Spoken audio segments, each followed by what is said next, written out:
Olá, hoje eu quero falar com você a respeito de adoção. Como essa palavra é esplêndida, essa palavra é uma palavra maravilhosa. Nós estamos aspirando isso aqui em casa. Eu e minha família nos inscrevemos para adotar. Eu tenho apenas um filho, o Caleb, de 14 anos, que eu amo de todo o meu coração, mas eu quero abrir o meu coração e a minha esposa também, e o meu filho também, para mais uma filha, ou talvez até 2 filhos. Deus sabe dessas coisas. Mas eu gostaria de compartilhar esse assunto com você, porque eu tenho a mais absoluta convicção de que a adoção é um dos assuntos mais importantes da nossa vida, especialmente se você é cristão. A adoção tem tudo a ver com você. E eu te provo porque tem tudo a ver com você.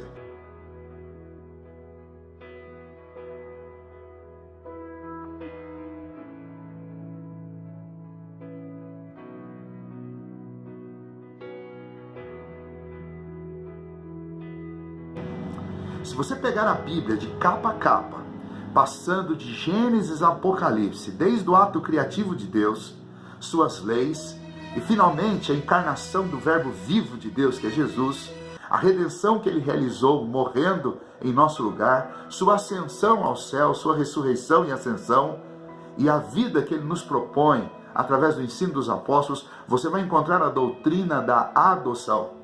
E essa doutrina nos ensina que Deus enviou o seu Filho para que, crendo nele, na obra dele, nós que estávamos rebelados, rebeldes, distantes de Deus, somos perdoados dos nossos pecados e somos reconciliados com Deus.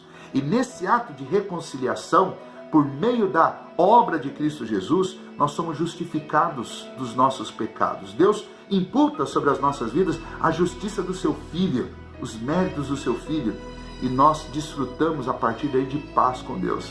E Deus nos adota na sua família, nos leva para junto do seio da sua família e nos faz filhos dele, adotados por meio da obra de Cristo Jesus. Veja que é algo fabuloso. Eu sei que hoje eu faço parte da família do meu Deus, porque ele olhou para mim, sentiu compaixão, amor e misericórdia e me salvou. O que isso tudo tem a ver conosco, além dos privilégios que recebemos por essa adoção em Deus? Isso tudo tem a ver também com o que nós fazemos a partir daí. E a adoção deveria ser um assunto constante na vida daqueles que foram adotados. E é importante, então, considerar o seguinte aspecto, que nós cristãos especialmente, não podemos de maneira nenhuma nos furtar disso. O mundo está cheio de pessoas que precisam ser adotadas. Desde as crianças, os adolescentes, jovens, adultos, nós precisamos adotar pessoas. Adotar em casa, como nós estamos pretendendo fazer, e adotar também na nossa vida, quando a gente pode fazer isso, sem necessariamente, talvez, trazer a pessoa para dentro da sua casa, mas você pode trazer a pessoa para dentro da sua vida, adotando, ajudando, cuidando, adotando no seu círculo de amizade, adotando na sua igreja, tratando e chamando de irmão de verdade. Mas especialmente se você puder, traga para dentro da sua casa. Algumas pessoas chegam para a gente e falam assim: vocês estão perdendo o juízo, vocês vão trazer pessoas para dentro da sua casa, filhos que você não sabe o que aconteceu no passado deles, crianças que passaram por situações que vocês nem imaginam, isso vai trazer problema. A adoção traz problema. Essas são frases que a gente ouve por aí e que algumas pessoas têm um preconceito sobre esse assunto e dizem: mas deixa eu falar uma coisa.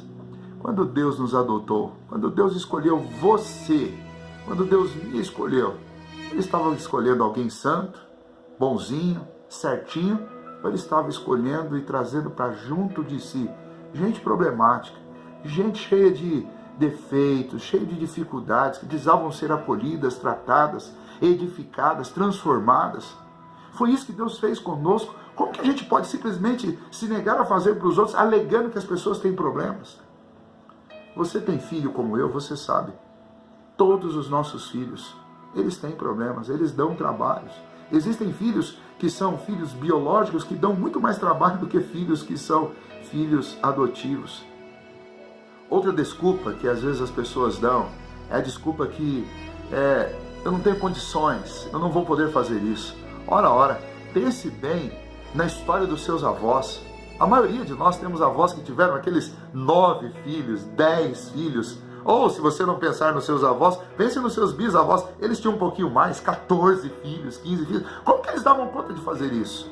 É óbvio que eles não conseguiram oferecer tudo o que, às vezes, nós conseguimos oferecer para um único filho. Mas converse com os seus pais, converse com os seus tios e pergunte se eles trocariam a vida que eles viveram, limitada nos recursos, com 9, 10 irmãos, por uma vida solitária com todos os recursos. É certo que não. Os nossos filhos não precisam de 90% do que nós damos para eles. Os nossos filhos precisam sim de irmãos. Eles precisam sim de companhia. Mas eu gostaria de desafiar você a não se deixar desanimar por esses pensamentos, que são pensamentos equivocados que existem na nossa sociedade. Mas eu gostaria de animá-lo com os argumentos que são os argumentos de Deus para o nosso coração. Deus fez isso por você quando Ele te adotou. Você deve fazer também por outras pessoas. No momento em que o nosso país discute a legalização do aborto, eu quero fazer um apelo a você, que você pegue exatamente a contramão disso. Eu não preciso nem citar o fato de que aborto é um absurdo. A concepção de vida já foi provada biologicamente que ela é a partir do ato de concepção. Se é a partir do ato de concepção, então os direitos da criança e da juventude deveriam valer para aquelas crianças que ainda estão sendo gestadas, seja com um dia ou horas de concepção ou com meses. Então esse assunto para mim é um assunto absolutamente pacífico, até porque esse assunto é um assunto que tem a ver com amor, com o coração. É certo que muitas mulheres sofrem muitos abusos e passam por situações dramáticas, mas ainda assim, quando há concepção de vida, nós não estamos tratando do direito da mulher sobre o seu corpo, mas então está se tratando do direito de uma mulher sobre o corpo de um ente que está sendo gestado dentro dela. E nesse aspecto a gente precisa principalmente de fé no coração, de serenidade na alma e nos pensamentos, e de razão e de lógica para compreender que esse assunto extravasa os ditames e as determinações de uma lei fria escrita no papel. Isso tem a ver com o coração. Então, ao invés de entrarmos num debate que, a meu ver, nem deveria acontecer, porque o assunto é um assunto tão claro que nós não deveríamos estar debatendo esse assunto. O debate deveria ser o que nós estamos fazendo por aquelas crianças que já estão neste mundo. É fato que muitas mães não têm a condição e nem querem criar os seus filhos, mas existe uma lista de milhares de casais que querem criar filhos, que querem amá-los, que querem adotá-los. Então nenhuma mãe precisa abortar os seus filhos porque eles talvez venham lhe dar trabalho ou ela não tenha como cuidar deles. Nós cristãos, nós que conhecemos o amor de Deus, nós devemos levantar essa bandeira e nós devemos ser os principais pais adotivos dessa sociedade. É isso que o Senhor fez conosco e é isso que nós devemos fazer. E então eu gostaria de incentivá-lo, de motivá-lo para que você investisse nisso. Comece pensando e cogitando. Depois ore sobre o assunto. E depois, coloque em prática o que Deus fez por você. Ele vai te capacitar para fazer isso. Ele vai encher o teu coração e a tua casa de alegria. A adoção é algo de Deus. Eu espero que você faça isso. Que Deus te abençoe.